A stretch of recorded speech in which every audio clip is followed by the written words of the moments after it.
Hi everyone, welcome back to another video from Tech for Gamers. In this video, I'm gonna show you how to change your name on PUBG Mobile. In PUBG Mobile, now that the direct name change option is gone, here is how you can still change your name. First of all, open the PUBG Mobile and log into your account.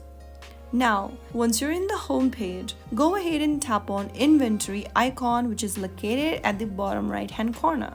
Inside Inventory, go ahead and look for the Rename Card option, which should be available inside your inventory. And once you find the Rename Card, simply tap on Use. Now enter a new name for yourself and click on OK.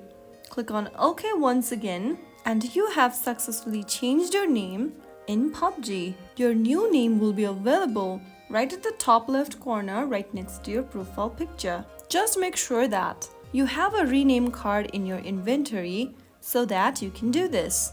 If this tutorial helped you, don't forget to like and subscribe to our channel for more PUBG Mobile tips and tricks. Thanks for watching and see you in the next one.